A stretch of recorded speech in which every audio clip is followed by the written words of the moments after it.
It's Sunday night, 9 o'clock. Welcome to All Lacrosse Live. I am the world-traveling Gary Groob here in Toronto, just freshly in from San Diego from checking out the Worlds, and man, what a great tournament that's been, and we're going to get to that in a bit. With me, of course, I have, as always, Shawn Slaght over in Moose Jaw this week. Moose Jaw, right, Shawn? Yep, this week Moose Jaw, yeah, back home. We all move around, so you really got to keep those Apple tags, you know where we are at all times. And, of course, we have Muffler Mike over in Connecticut. How are you, Mike? I've gone nowhere. We could get T-shirts made on that one, too. I'm Mike, and I've gone nowhere. But he's doing well in Connecticut. So we'll leave it at that. It's great to see you guys. It's great to be seen. We're very happy that all of you can join us again, as you do every week. Oh, man, we have a lot to cover. And, wow, like I said, that tournament, well, it got a bit roasted, it's chicken's about done, It is warm in San Diego, as attested to by the players there. Now, when they were asked what they were doing about San Diego, very simple. Favorite part about San Diego? San Diego? I mean, definitely the weather. The weather's great. There's the beautiful weather. The weather's pretty good. Warm weather. Great weather. Great weather. So the weather's nice. The weather's beautiful. The weather's nice. I've got some incredible tan lines already. It's a great weather. The weather's incredible. This weather. It's sunny. The warm weather. The weather. The weather's beautiful. The weather. Yeah, I just really like, I can really be a dude around here. It's great. Probably the weather. Only one guy got to be different, right? Yeah. Got to be a dude, right? Got to be a dude. But yeah, man, it was beautiful. Gorgeous. Well, it's funny because it starts so cool in the morning. You're thinking, man, I may need a coat. And then, of course, by 10 o'clock, is there bacon being cooked? Oh, no, it's me. It's warm, man. And especially in the canyons and on the fields, it's hot, and there's no shade anywhere, really. 4 or 5 fields that they're using, and I couldn't find much shade around anywhere. You see a few of us hovering behind a pole that had light stand, so we can try and get a little bit out of the sun for a minute or two. The bigger stadium, at least down by the end zones, there were places so I could kind of escape there. And then, of course, by the time this goes down, which is about now, going towards their 7 p.m. games, then it started getting cool. Then it's like, oh my God, I gotta find my coat again. So it's weird, but great weather, man. It was dry. Everybody's really cool out there, very friendly, very happy to help.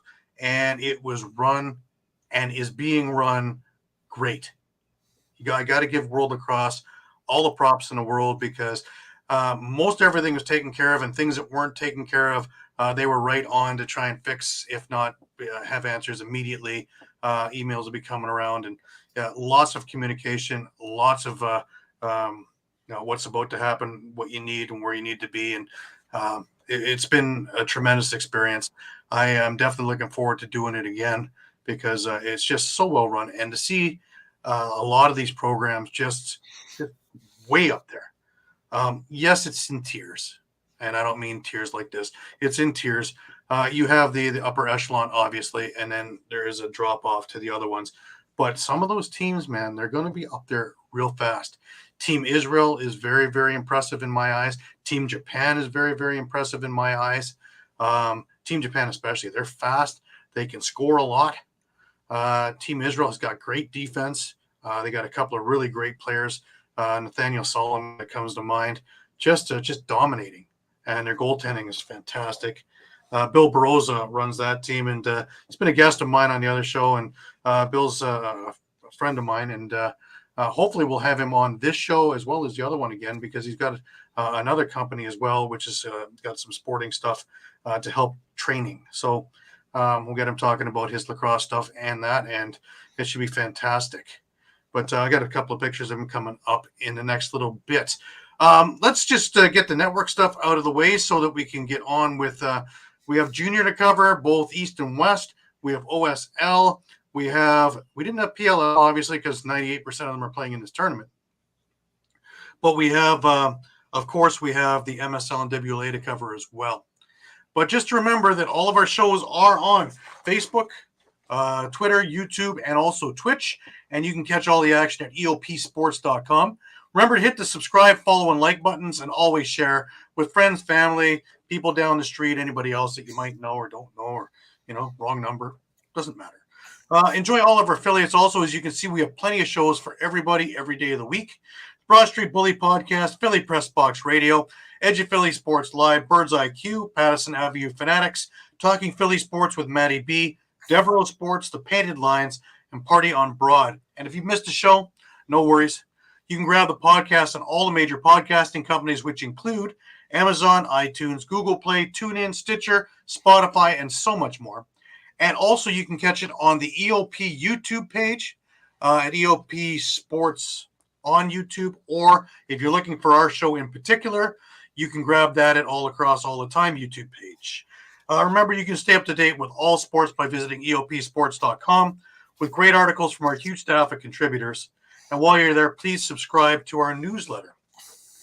If you're looking for a place to grab a drink, Dolan's is your place to go. 24 East Sellers Avenue in Ridley Park.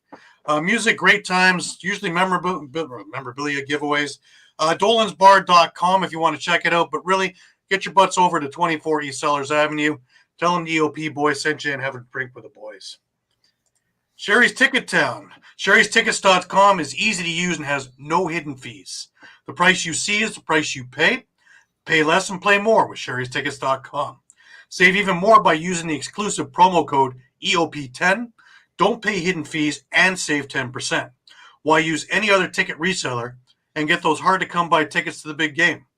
If you need more of a personal touch, you can give them a call, 610-494-5050, or visit their office at 1382 Nauman's Creek Road, Suite 1, Garnet Valley, Pennsylvania. Sherry'sTickets.com also has great theater and concert tickets that are hard to get your hands on. Remember, don't overpay with the rest, save with the best. Sherry'sTickets.com, and save 10% by using the promo code EOP10. Philly Sports Trips at PhillySportsTrips.com. They are working on a bunch of Eagle stuff at the moment, but if you go on there now, there are deals for the Phillies and deals for the Union to check them out. Remember that at PhillySportsTrips.com. If you have any legal issues, David R. Cherry Esquire and his firm, the Cherry Firm, would be more than happy to try and give you a hand. Workers' comp claims, motor vehicle accidents, personal injury, or criminal law, you can go to www.cherryinjurylaw.com or give them a call at 610-565-0300 and tell them the EOP boys sent you. It is coming up very quickly, guys, and that is the McDougall Celebrity Lacrosse game over at the Rock Athletic Center. That is on July 8th. That's only a couple of weeks away. It is a full day of events, which include a paperweight tournament, the OJLL Rob McDougall Cup, the Under-11 Battle of Burlock, and, of course, the big one, the Celebrity Lacrosse game. Extras there is a silent auction, Camry's Brewery Beer Garden, food, 50-50, live music, only $10 to get in. All kids 12 and under get in for free. All proceeds will be donated to Kids Sport Ontario. # so all kids can play. Worthwhile, definitely. Remember some of the guests that have been there in the past and probably be coming around this year. Is John Tavares of the Leafs have been there and played. Brian Shanahan has played, as well as Don Cherry being there with the opening faceoff. 2 weeks after that, we have the Fan Cup. And if you haven't heard of it, you should hear of it. The motto there is win or lose, we drink the booze. It's the kind of style of play you're going to get. But we have a lot of really great fans from all over the NLL getting together, and it's in different cities every year. This year it happens to be in Oakville at the track, and raising money for Oakville Minor Lacrosse, Smile Zone, and one of the Haudenosaunee charities there as well. So it's well worthwhile to come by. There's lots of great stuff at the auction. There will be alcohol, there will be food, and there will be a lot of entertaining lacrosse. Notice how I didn't say skilled. Just a couple of bits of news pieces. In Rochester, we've got Mike Hazen and Patty O'Toole re-signed. And Calais has been elevated to an assistant coach because Gavin Prout is not returning. Interesting times over in Rochester. Superman Curtis Dixon has re-signed with the Seals. And we had a trade in the OJLL before their deadline. The big name there is Deacon Knott is going to Burlington. as well as Zach Thompson and Ben Trumbull. And in return, Peterborough is getting Cole Gervais, McCumber, and a second-round pick in 2027. An injury to speak of was Tohoku. He was walking around there with a foot boot.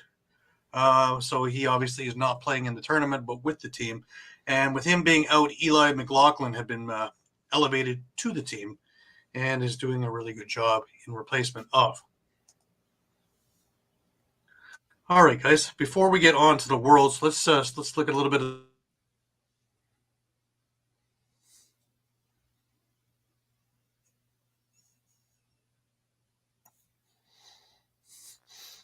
Now we lose Gary. Oh, well, that's scary. I'm not sure where he was going with that. Technical difficulties. I think it was probably going to do Ontario Juniors, but Juniors. I guess if you want to jump in with I can jump on with the West Coast Juniors. BC Juniors at least. Well, I guess we start with Tuesday night. Westminster Salmon Bellies had a 14-6 win over the Burnaby Lakers. Next night, the Lakers. Oh, Hey, I'm back. hey, he's back. Sorry, go ahead, Sean. You go do the West I'll Juniors. just keep Because doing the God BC knows what my Juniors. internet's doing here. Anyways, we just went through Tuesday night with Salmon Bellies defeating the Lakers. Next night, the Lakers came back with the win, 16-12 over the Delta Islanders.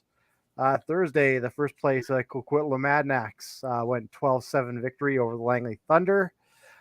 Friday night, heading into the weekend, Port Coquitlam Saints picked up a 12-4 win over the Salmon Bellies. And then Saturday, we had a bit of an upset. The Victoria Shamrocks were 10-8 winners over the Adnax. We'll get into the standings a little bit here to see how that's kind of shaping up now. And Langley Thunder picked up a 6-4 win over the Islanders. And then this afternoon, we saw the Nanaimo Timbermen take a 13-8 win over the Port Coquitlam Saints. And the Victoria Shamrocks were 15-9 winners over the Westminster Salmon Bellies. So with the standings, like I mentioned, the Adnax have quite a healthy lead. That's why it's a bit of an upset at 14-3. The Shamrocks are right behind them in second at 11-5. Third place, you got the Timbermen at 9-6. Then you have a battle for fourth place. You have a battle for fourth place with the Timbermen at 9-6 and the Saints at 9-6-1. And I know Gary will get to the OJLL right away, but obviously this is all preparation for not only the Man Cup, but we have the World Juniors coming up here in Saskatoon in early August, and hopefully I'll be there for all the coverage right here with All Across All the Time. And the Minto Cup should be out west as well. So Minto Cup. I'm sorry, that's what I meant by Minto Cup. Well, the Man Cup's out west also, so you guys got all the fun this year. Pack your bags, dude. It's your turn. Anyways, with the OJLL, let's see, I can still do it, so I'm good here. Just to go through the scores while I'm still here. We had the Whitby Warriors losing to Peterborough 9-6. The St. Catharines Athletics 9-7 winners over Whitby. Toronto Beaches 13-4 over Peterborough. Orangeville still undefeated, winning 13-7 over Mimico. Burlington 16-11 over Six Nations. St. Catharines again winning over the Oakville Buzz. They've fallen down a little bit. The Brampton Excelsior is picking it up. 12-9 winners over Kitchener-Waterloo. Moving to the 22nd, we had Oakville beating Whitby 10-9 in a nail-biter. We had the Toronto Beaches beating Burlington 15-7. Mimico beat Brampton 11-5. Peterborough winners over Kitchener 13-11. It was 9-8, a narrow victory for Six Nations over St. Catharines on the 24th. And the 25th, today, we have gotten so far Six Nations beating Kitchener 16-11. Orangeville again winning 18-8 over Whitby. And Burlington winning 11-3 over Brampton. Having a look at the standings. Of course, Orangeville 13-0. Just a juggernaut. Oakville's 10-5. Burlington running just behind them at 9-5. Mimico at 8-5. Toronto Beaches 8-7. St. Catharines, Whitby, Six Nations, Brampton, Peterborough, and Kitchener with their lone victory on the bottom. Moving over to the Ontario Series Lacrosse, where games are like football scores with the rock. Well, they beat on the James Gang 10-4. The Brooklyn Merchants beat Six Nations 11-8. Clearview they had tied Six Nations 14-14. It was 12-11 for Owen Sound over the Ennismore James Gang. The last two games, we haven't got scores yet. They're still underway. And if we look at the standings, you'll see that for the playoffs, we already have the four teams already in there, and that is Oakville, Brooklyn, Six Nations, and Owen Sound, and all the playoffs are best 3 out of 5. Clearview and Ennismore are out. All right, let's talk a little bit about the World Lacrosse Championships. First of all, I want to get into the kind of the who's who that was there, and right off the hop in the opening ceremonies, after of course all the teams in and the speeches, and you of course had Mark Riccio, who is the CEO of USA Lacrosse, giving his speech, as well as some of the other leaders there. Chief Oren Lyons is there. It was great to talk to him for a few minutes before the Haudenosaunee game. Joe Tsai, owner of the Seals, and of course, part owner of the Las Vegas Desert Dogs, Brooklyn Nets, and probably 200 million other things. Rex Lyons, who is one of the leaders of the Haudenosaunee team. Bill Baroza, we had talked about earlier. He is the gentleman on the left with his goalie. Both fantastic guys. Just great to talk to him. And filmmaker Joanne Storkin, who was team there with Larson Sundown. She was there as well, and it was great to catch up with Joanne. Our first game was a marquee game. It was over at Snapdragon Stadium, the new football stadium for the San Diego State Aztec. And what a gorgeous place, 35,000 seats. And they had a good crowd there. It was Canada versus the U.S. in what everybody's talking about is the precursor to what the finals will be. And, let's not leave the Haudenosaunee out, because they are a hell of a team. And, they gave the U.S. all they could handle last night. The game was kind of bland. It looked like they were just kind of, feeling each other out and figuring out. Because of the PLL over the last couple of years with smaller fields, 2-point goal lines, shot clocks, and all the other things, which are now gone. It made for an entirely different viewing of a game. To remember that there's no shot clock and you can actually fiddle around if you can for 2-3 minutes with the ball, and watching skilled teams pass it all over the place, while the other team, it was kind of like playing monkey in the middle, when we were kids, with a lacrosse ball and stick. So, the skilled teams really have an advantage when it comes to that, which is why having a shot clock, good. Not having a shot clock, bad. And it doesn't make for great TV viewing either. So I know I got a lot of comments about that, and to make sure that the lines were clear for TV, because that got a little bit murky also. I imagine by the finals it'll be quite clear. And all the other fields which were turfed, you can see it beautifully. It was 7-5 for the U.S. As a final. Like I say, I think the only thing was near the end of the game, you started getting calling cards, and just little memories of, yeah, we're still here, don't worry. So it got a little heated with the final few seconds, but that came and went, so there wasn't a whole lot. But I want to show a couple of little small things just about the tournament itself. We'll start off with the opening of San Diego, and here you go. It's sunny San Diego, California, and Snapdragon Stadium. It's a global showcase for the sport of lacrosse.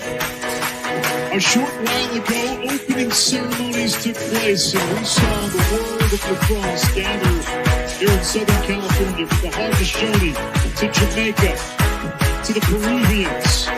A true global showcase for the sport of lacrosse.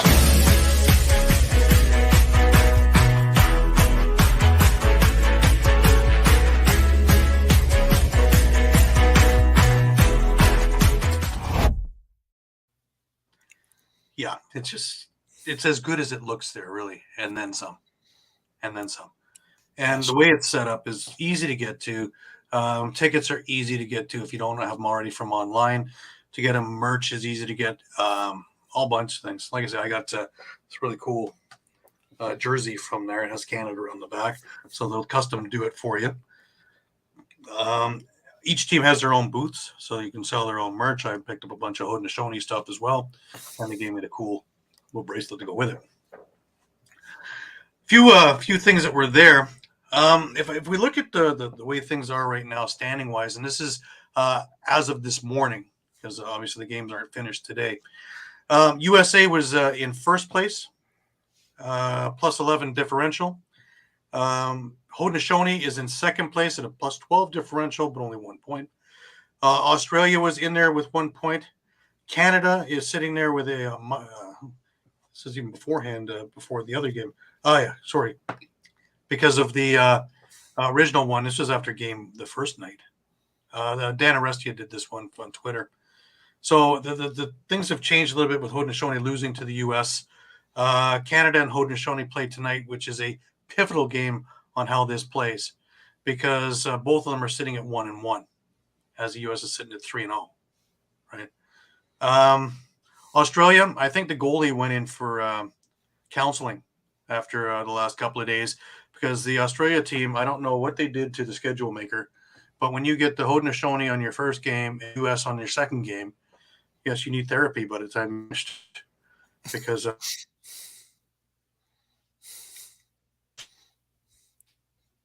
and a half, and the first and Haudenosaunee when they did it with it was USA and Canada were the two games that Australia played, so another kicking. But the Haudenosaunee, they played England in their first game and they beat them 18-6 or 18-5. It was not close. It was a clinic, is what it was. Austin Stotts, I think, is leading the tournament with 11 goals. He's been amazing up there. I've got a couple of clips here just to take a look at some of the stuff. We're going to start the first one off with the ever popular hidden ball trick. Thing as they go with the hidden ball trick, and they got it. Clip it for Slaght. The hidden ball trick works for the Czech Republic. And the legend Slaght will slot it home from distance. Oh, beautiful stuff there. It doesn't work often, but when it does, it is pretty to watch. See it again here on the replay. The little flip. And goaltender hook, line, and sinker as from the restraining line into the back of the cage. Funny, only the back cameraman caught it. Everybody else moved. He sold it so well, didn't he? It was beautiful. Yeah, nobody had until you heard ting in the back, and it was a gorgeous shot from the restraining line. Talking about gorgeous shots, the next one is USA against Haudenosaunee, and it's Michael Sowers. Sowers dodges on a short stick, gets top side. Sowers! The footwork was ridiculous. You say if you sneeze, you miss this stuff. It's just wow. It's and of there. course, what would I do to have that beat? I would take a clip from Canada against Australia. Dixon gets a step underneath, swinging around for the score. Superman goes airborne with 13.5. Who hasn't seen that before? just amazing. Eduardo's with us. Eduardo, how are you? Hey, Eduardo. You're feeling a little bit better. We're hoping you're well. Yeah. I've made it in flights and everything like that, and a lot safer than you're making it in cars. So I have figured out that a lot of our airports are not very good. My favorite was when I had to check my carry-on luggage on the way back that I was able to keep on the plane on the way up. Whatever. Anyways, what would be equal to those couple of goals? Well, let's get a Lyle Thompson goal. To shoot from 8 yards and in. Thompson has a look. Thompson scores! That's nasty. And I think about how crazy you have to be a goalie. Never mind box, but to be a goalie here, are you nuts? And I'm watching some of the greatest stuff and some of the quickest hands, and watching Warren Hill laugh at guys when they're shooting at him, literally laughing at them when he shoot. It's hilarious. And then you got Reardon, who will keep his mouth going all game long too. It's funny, and you try and talk to a goalie after the game. Hey man, how's it going? We're see you again. It's gone because calling all the switches and calling all the moves and who's open and who's not. They do some pretty incredible stuff. And we've seen all the goals, but I want to show one heck of a save that was a goalie and his crossbar.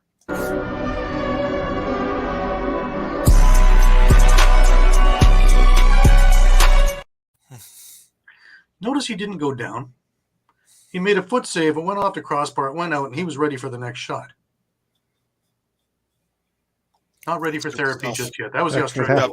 Yeah. Poor guy. We had history being made. Now, we've talked about the Uganda program. We've talked about this is the first time that any African country has qualified for the Worlds. The last time around, Peru was the big one, and I talked to the Peruvian people, and it's like they're coming close now.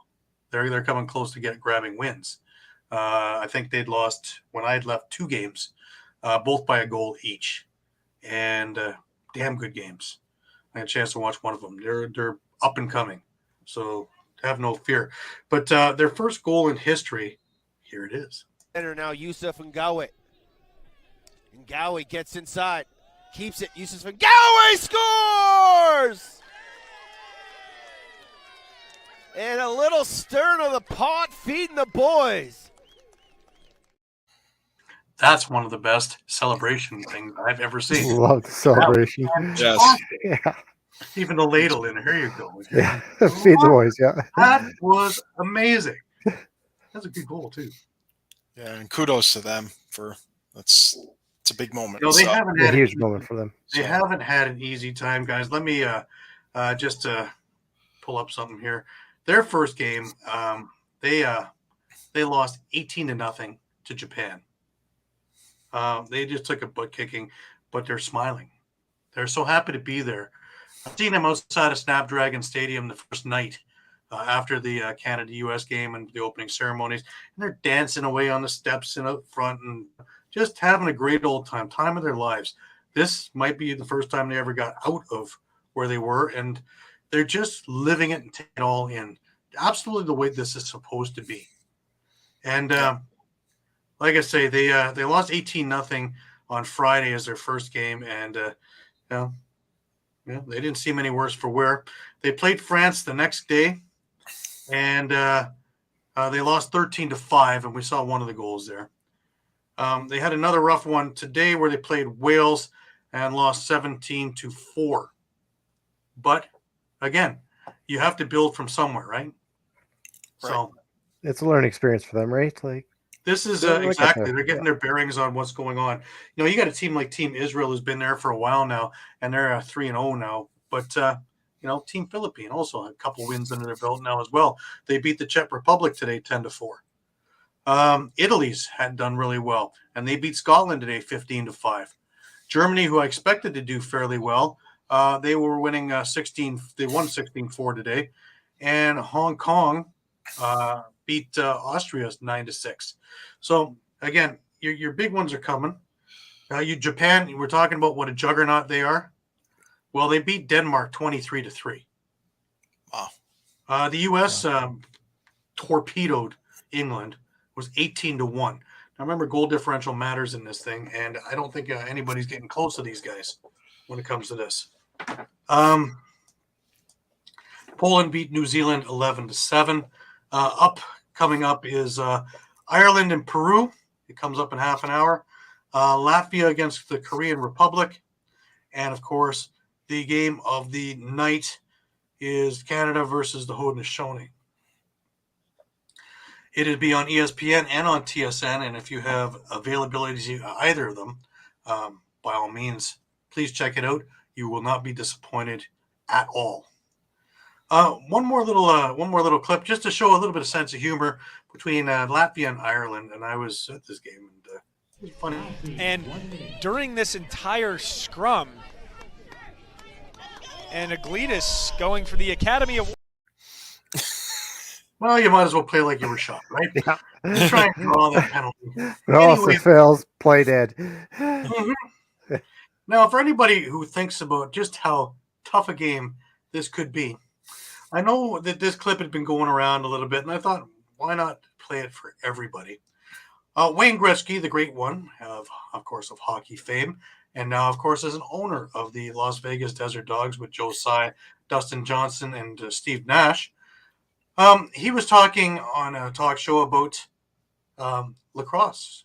I didn't realize that in the United States, the sport of Canada is actually lacrosse, not ice hockey, which is pretty amazing to think about. Did that help you with your mitts growing up? Yeah, immensely. I played all the way till I was 15, and he's from the same hometown I'm from, and lacrosse was huge there. And I remember at 15 years old, I quit, and somebody said to me, "Why'd you quit?" I said, "It's the roughest sport I've ever played." I had enough. I gotta go back where it's safe. Yeah, play hockey. Yeah, exactly. Got to go back where it's safe. When hockey's safe. Yeah. Remember that. Hockey is safe compared to lacrosse. Yeah. Just thought I'd throw that one in there just to a little context to it. Upcoming, we got some pretty cool things also. On Monday, we have France versus Wales, Austria versus Italy, Jamaica versus New Zealand in the early games. Mexico against Hong Kong. Israel against the Czech Republic is going to be a great game. These are the 1 o'clock games, Pacific time. Netherlands against Latvia. We move to the 4 o'clock games, which is 7 o'clock Eastern, is Australia against Haudenosaunee. Denmark against Uganda. That may even be a chance for Uganda to put a W in there. Very possible. Those programs are in and around the same. Peru against the Korea Republic.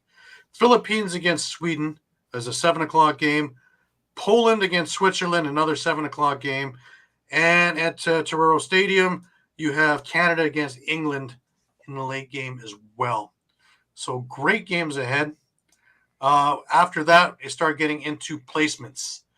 Placements and playoff games, which start Tuesday and work their way up until you have the bronze medal game on Saturday at 1 p.m. Pacific. And the gold medal game, which is 4 p.m. Pacific, over at Snapdragon Stadium. Again, beautiful stadium. My God. Brand new. And it's going to have the soccer team in there as well when they have that going. And the San Diego State football team. The Aztecs playing there. Fantastic place.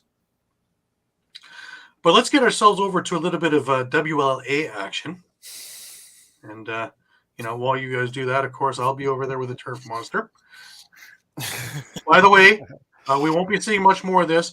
The Toronto Rock have broken ties with the Newark Brewing Company. So for all intents and purposes, bye-bye. We'll go back to my Czech beer. My Pilsner Urquell, which is sitting on ice waiting for me after I'm done, while I'm watching the Canada Haudenosaunee game, which will be on pretty much just after we finish. Well, it'll have started, but we'll be finished then. But let's get into WLA stuff, guys. All right. I'll start because I think there was another Sunday game. Yes.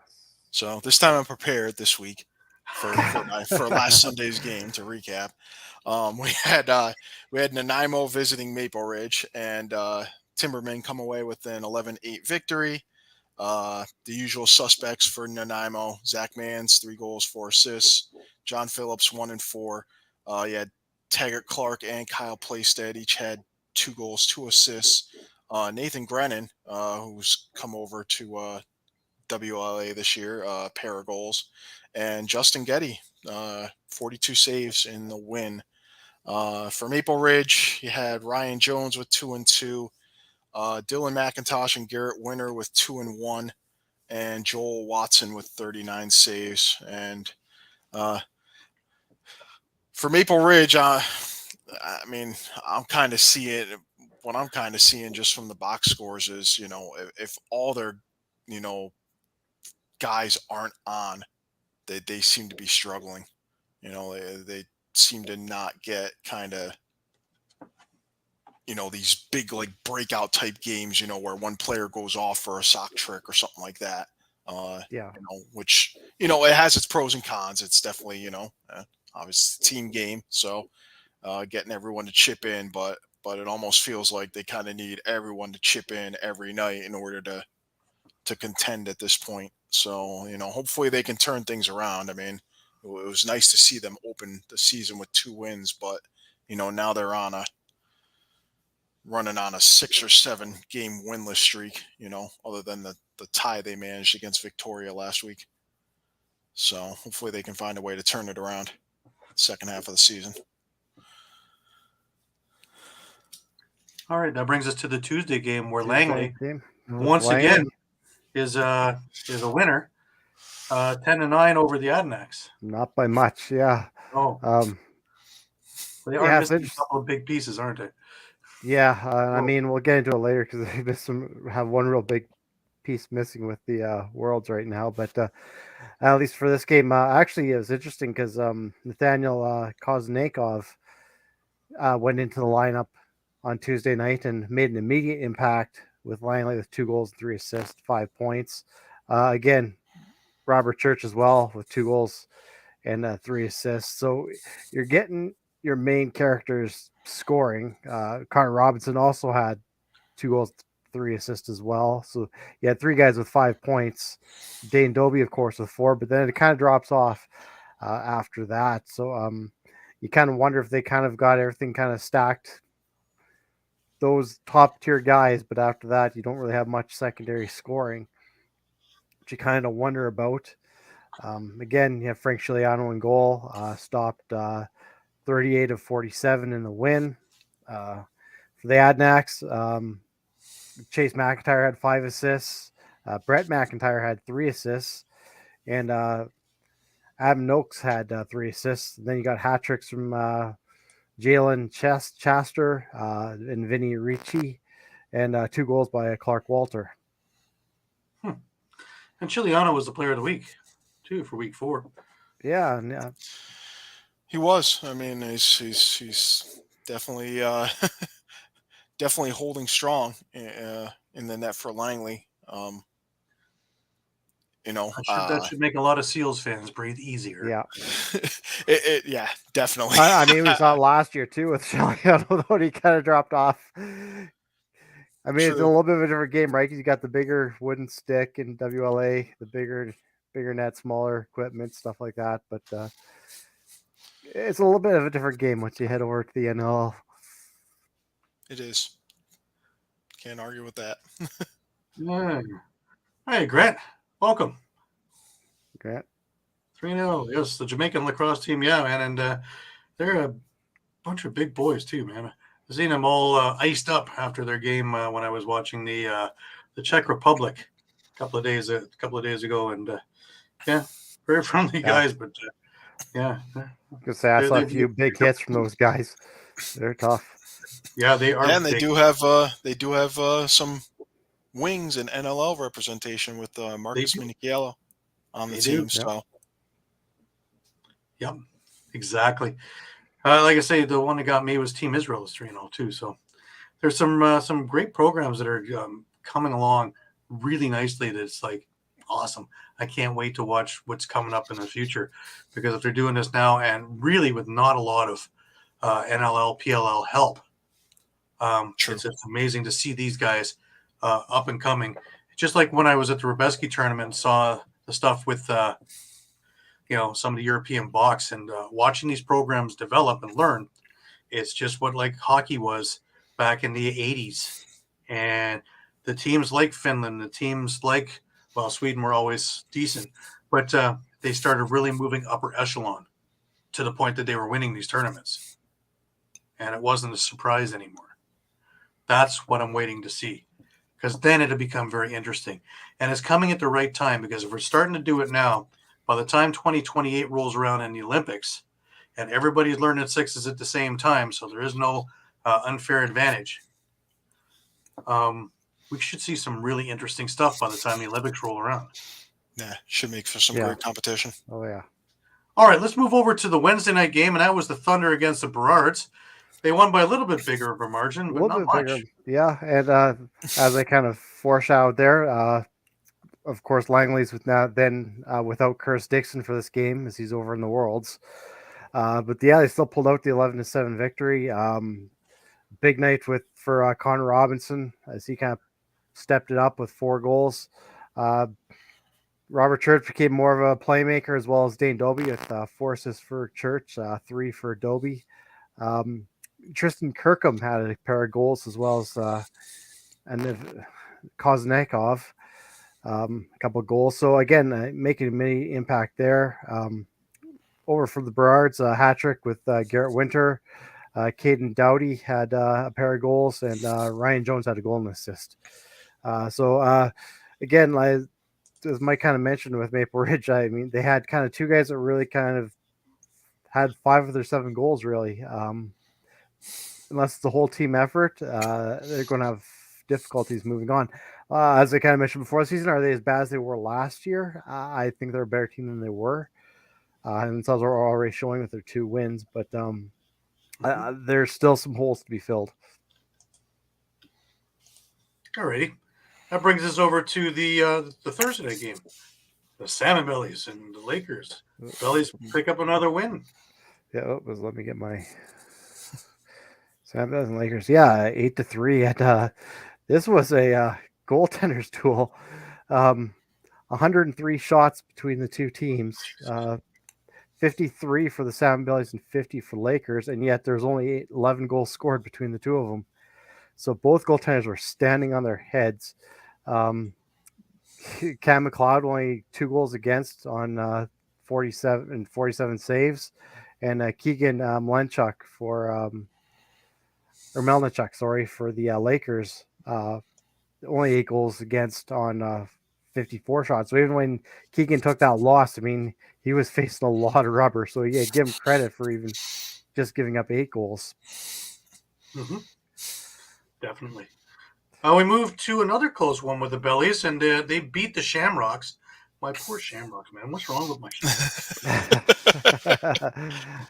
They lost 8-7 to the Bellies Friday night. Yeah, a bit of a rough stretch that they're going through, but New Westminster gets into keeps pace with Langley basically with the win. Stars came out for the Bellies. Hayden Dixon 3-2, Kevin Crowley a goal and 4 assists.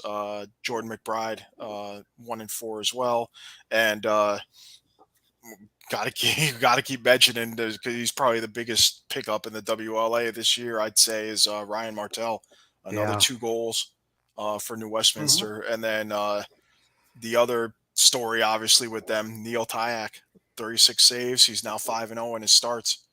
So for Victoria, Patrick Dodds a goal and 3 assists. Brad McCulley 2-1. Marshall King had 2 goals. Cole Pickup had 2 goals. Cam Dunkerley 40 saves in the loss. So I was going to say, Mike, how do you like that stable with New West? Because Cam McLeod had a huge night the night before, facing a ton of rubber and only allowed 3. And then you got Tyak in there as well. I mean, flip either one of them and you're going to have a rough night. Yeah. And that's why, we're going to talk about, we'll talk about some of next week's games, but obviously the big one is going to be the heavyweights there. Yeah. Playing Langley and New West next Thursday. So, and that'll be for first place. And I think it was one of the first games of the year Langley beat New Westminster. So, and with these guys playing each other 3 times, it's going to be a huge game for New West. If they can pull it off. They can even the season series, and I think the last game will also be in New Westminster. So they basically get 2 home games to finish with Langley. Well, my Shamrocks fell on their face again the next night, losing to the Lakers 10-9. Yeah, and this was this was actually that game. it was supposed to be, so the game was played in the Q Center, and Victoria actually played 2 consecutive nights, at home, but technically they were not the home team. This game was supposed to be played in Port Alberni, but it had to get relocated because of the wildfires, unfortunately, and just the uncertainty with the travel. So, hopefully the WLA can find a way to get back out there and kind of, show off the sport to, some more, because I believe that location is like west of Nanaimo. So they're kind of getting out to the other side of Vancouver Island, where people may not get a chance to kind of see, the talent and the action. Sure. So, but the game gets relocated to the Q Center in Victoria, but Burnaby, as the home team in Victoria's home, comes out with a 10-9 win. So Victoria, drops 2 this week, and now they're 4-3-1, I believe. So, and boy, that tie could really make or break them now. That tie they had with Maple Ridge, where they had the lead and allowed Maple Ridge to kind of sneak back in with some late heroics. Hopefully that doesn't come back to bite them in the rear end. For Victoria, Cole Pickup had a hat trick. Brian Robb had 2 goals. Pete Dubensky, 41 saves in the loss. For Burnaby, Jacob Dunbar continuing his stellar WLA campaign this summer, 2-4. Torrin Eccleston had 2 and 3, including the game winner in overtime. Ben Stewart, 2 goals and an assist, and Milenachuk, who's he's facing a lot of rubber this year too. So 47 saves in the win. Yeah. We have one game going on as we're speaking, and that's Nanaimo and Burnaby, and Nanaimo's winning 4-2, just coming near the end of the second period. So another goaltender duel. Excellent. And then there's another game later. Coquitlam, Shamrocks and Shamrocks, yeah. Oh, okay. Yeah. Coquitlam Maple Ridge will be on shortly. There's 2 Sunday night games tonight. So yeah, there's 2 games tonight. Adanax Burrard, right? Yep. Yeah. Yep. And Adanax are still looking for their first win. Yeah. So I mean, right now the standings: Langley 7-1, New West 7-1, Nanaimo's 5-4. So seems like similar to last year, their schedule is kind of front loaded. So hopefully they're not going to be waiting around 2-3 weeks for everyone else to finish up. Uncertain. Yeah, that kind of killed them last year, didn't it? Yeah. It was. I think it was a little tough. They had to wait a couple of weeks last year, and then they got Coquitlam and polished them off pretty quick, and then had to wait while Victoria and Langley fought for. I think there were a 7-game series, and then so. Well, that's the thing, because there's kind of. I was going to say, because there's kind of a bit of a drop from first and second down to third and fourth. Those teams, like we're talking about Maple Ridge and Burnaby, yet even at 2 wins. I mean, they're not out of it yet. They can still climb up there and catch Victoria and potentially Nanaimo as well.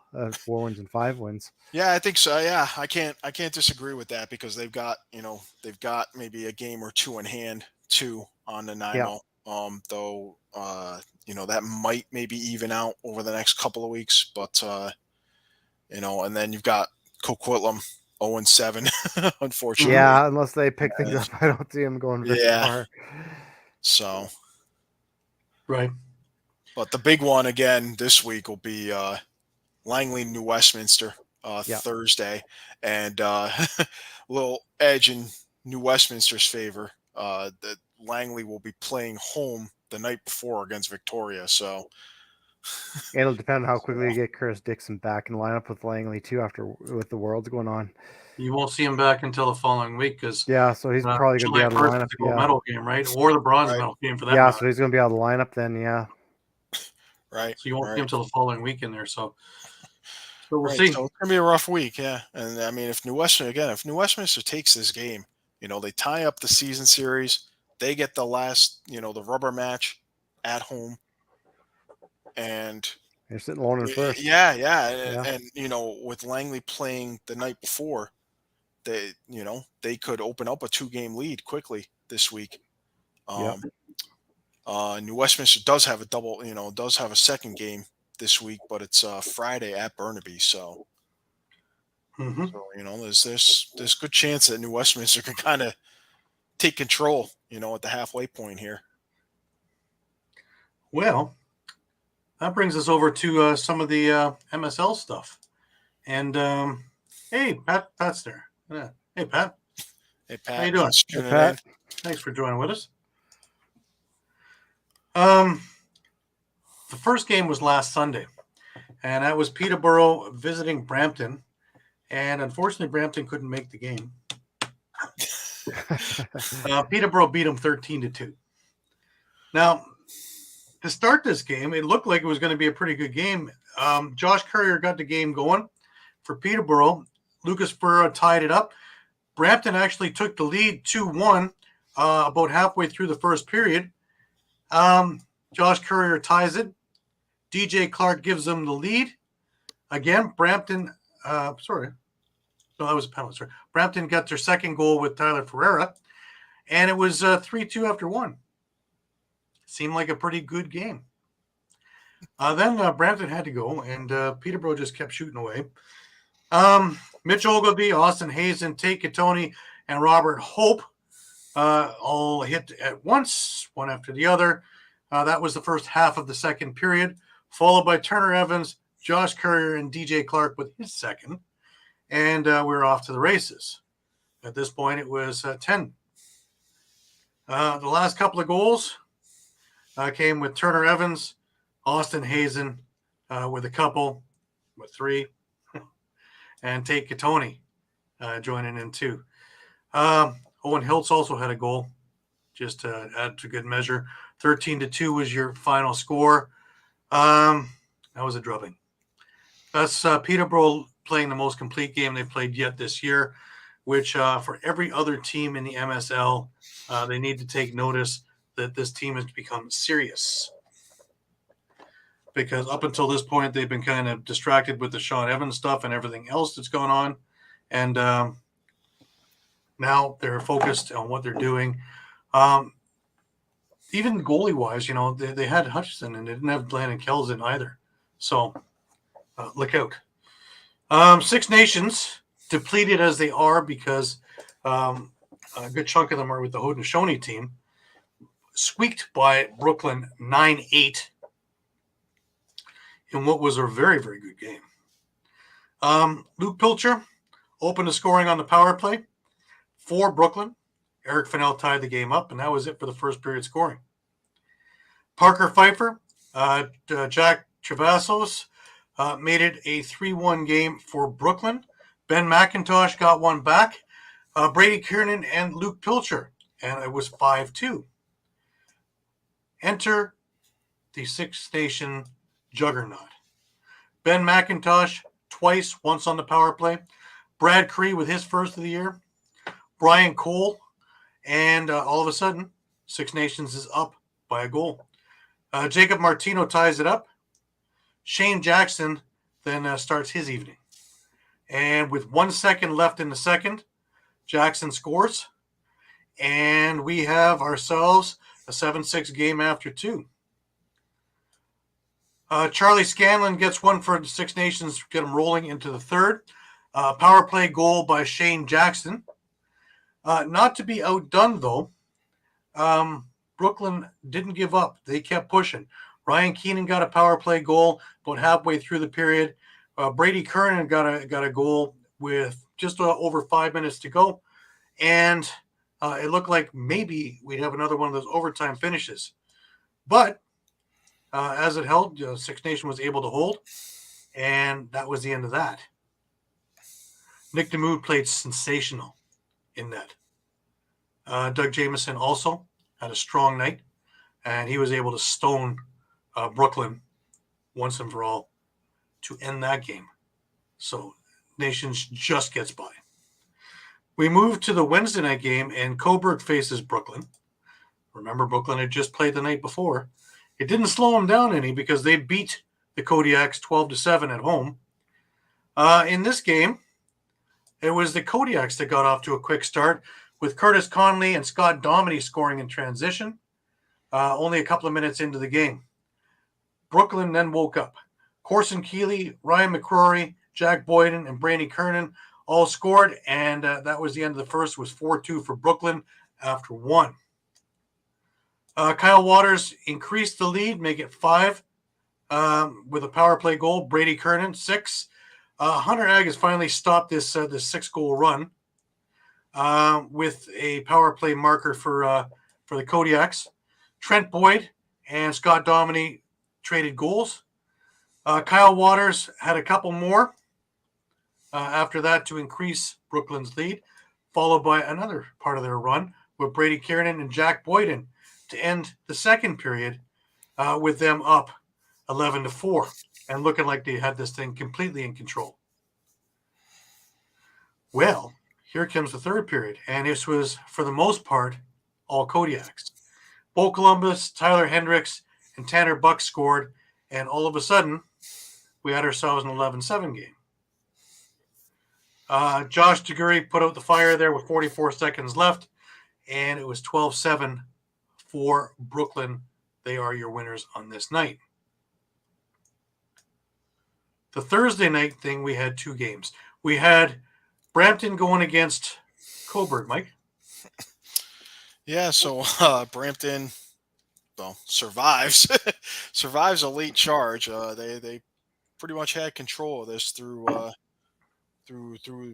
good chunk of into the third period, but Coburg came back with a 5-goal run near the end. Wasn't quite enough. Brampton wins 10-9.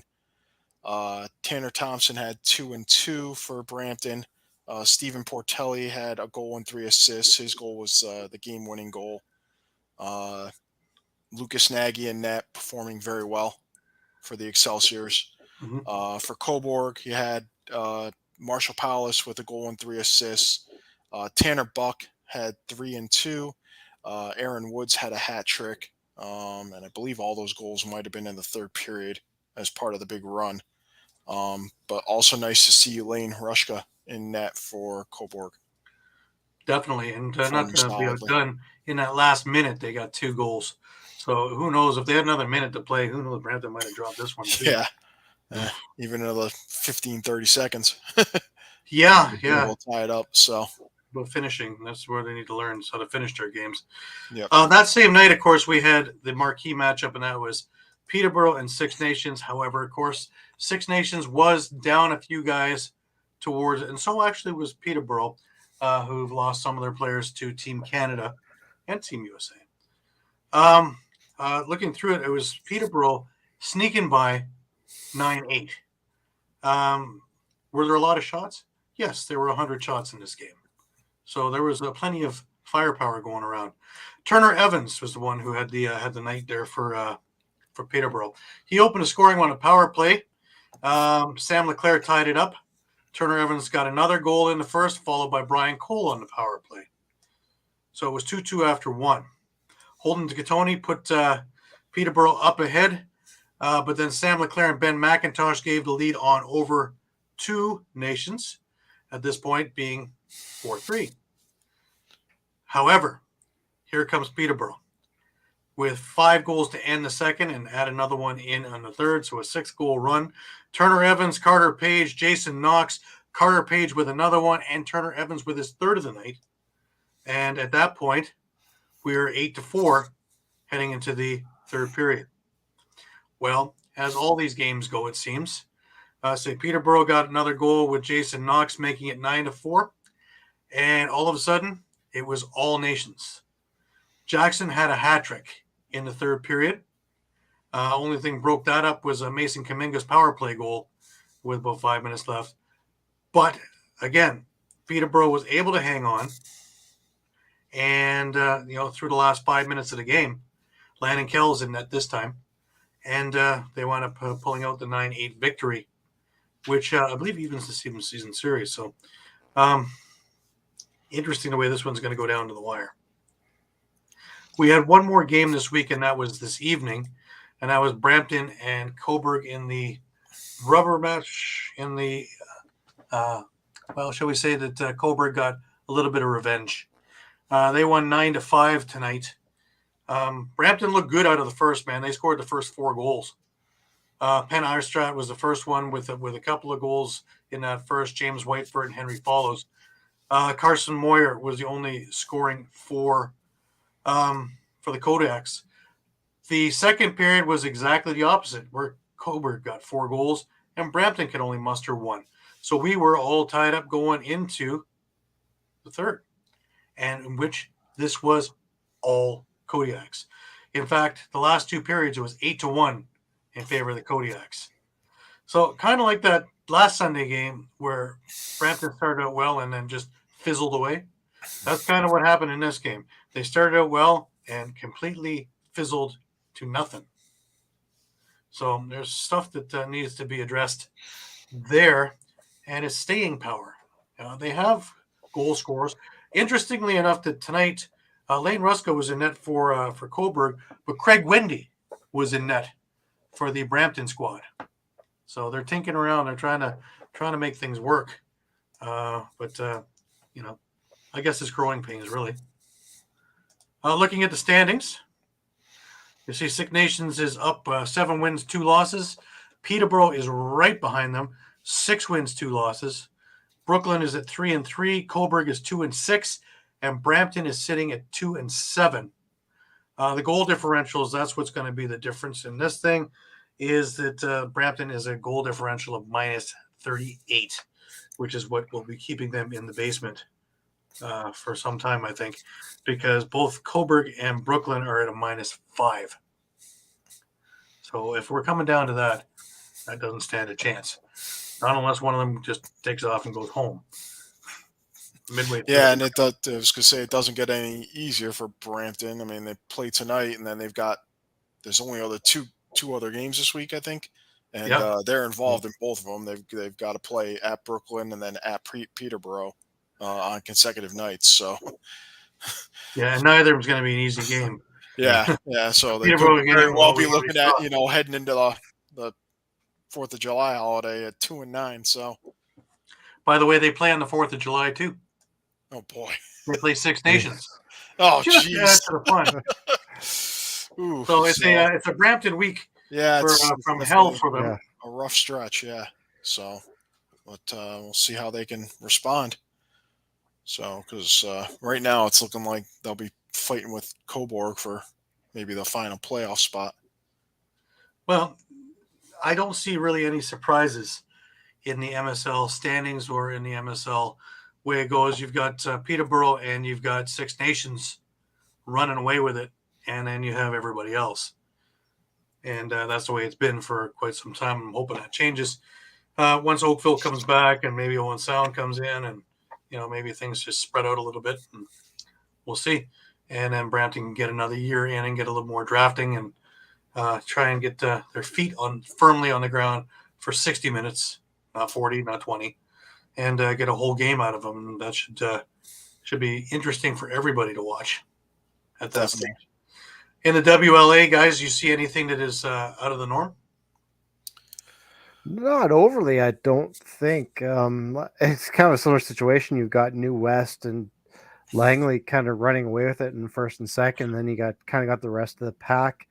I think we talked about that next. They're winless, and I think what you're kind of seeing with last year, where there's not much defense, and they really last year relied on Christian Del Bianco. Now we're kind of seeing what that happens now when you don't have an all. And I don't want to make any disrespect to their current goaltending situation, but when you have an all-world goaltender like Christian Del Bianco, you see the difference. Absolutely. When you really rely on that. Absolutely, but we made mention of that many times last year. The Del Bianco factor, facing 60 or 70 shots, and was there anybody in defense, or were they just fielding 3 players on? And this year, exactly like you said, we're seeing the results when he's not there. So, the Shamrocks are another puzzling one. Yes, they're in a rebuild, but they do have a lot of really good players. They're just missing. So, if they can just kind of re-aim a little bit, Maybe we're talking about the 10-9 victory instead of the 10-9 defeat. Soon. It better be sooner than later. Yeah, I was going to say that missing is definitely giving teams like Maple Ridge and Burnaby a little bit of hope, though. Yeah. That maybe they can sneak in as a 4 seed. And like Mike talked about, I think Maple Ridge isn't far off. I mean, I think they've got the pieces. They just need to put it all together now. Right. Definitely. All right, guys. Well, let's say we got a big week ahead of us in World Lacrosse. Lots of great stuff to catch. Lots of great games, and still standings to be determined. I say the Canada Haudenosaunee game would have just started about a minute or two ago. So if you have an option to get to ESPN or TSN, go at it and be watching it, because it's going to be some incredible lacrosse over the next couple of hours. Again, not busy weeks for WLA and MSL. The OSL is about ready to get into playoffs. So it's the same thing with the OJLL. They're just finishing up their season 2. So pretty soon we're going to be talking about the big playoff things and who's going to be headed to Minto Cup and Man Cup interests as well. So things are going to start getting a little bit more tense, shall we say. Will anybody give Warrenville a loss this year? Yeah, I was going to say it's the same thing with the BC junior days, right? They've only got a few games left in their season, and it seems like at least the Coquitlam junior team's looking pretty good and running away with that one a little bit in first. Mm-hmm. Well, Nick Rose could probably win Executive of the Year now with the GM of Warrensville. Yeah. Can't win a Goalie of the Year, but he's going to win Executive of the Year. Should have won both, but hey, what can you do? Anyways, just to remind everybody, we are on Facebook, we are on Twitter, we are on Instagram, and we are on YouTube, as well as www.eopsports.com/lacrosse for anything and everything to do with lacrosse. Come back to us 3, 4, 5 times a day. The news is always changing, and we do have our thumbs on the pulse of the situation. We are up to date with everything: news, reviews, interviews, recaps, and anything else that you can think of lacrosse related. If you want to catch any of our library shows, head on over to our YouTube page, where there is also interviews and a few other things and tidbits and some fisticuffs and some other stuff that's in there. So feel free to roam around there. Coming again, as I am able to transfer games from VHS onto stick that I can put them up, we will have some of the old mill games up there as well. So there should be a whole huge library coming in the near future of anything and everything to do with lacrosse, past, present, and future. I think that's about it for this week, guys. Again, I want to thank everybody for being with us, as they are every single week here in our comfortable time slot of 9 p.m. Eastern. It seems like we have a few weeks before we have to start shifting around again. So, knock on wood. I don't have any foreseen trips ahead of me, so that's good. I will be staying in this particular location, unless I win a lottery and go back. But Shawn soon will be going to the Worlds. When is that, Shawn? That's the beginning of August here. I don't have the dates right in front of me, unfortunately, but so we can get a calendar up. And they are where? Where are they being held? That's in Saskatoon at the SaskTel Center. Awesome. Yeah, so real looking forward to that. Yeah, it should be some good lacrosse. And even some juniors there. There's some nations starting to catch up with the Haudenosaunee, US and Canada, so it should be good. Yeah, it's always great to watch junior because, for one, the games are amazingly quick, and two, all the talent that is just on the cusp of doing something really great. So it's really wonderful to watch. And watching at the world level, that's going to be just amazing. So, yeah, jealous, but it's your turn. Yeah. I also don't have to go all the way across the country for well, yeah. Yeah, well, I always get my Pearson horror stories out of the thing. So, it is what it is, right? When you're at the mercy of somebody who's going to fly a plane, they can do what they want to do. Just get me up and get me down, and let me.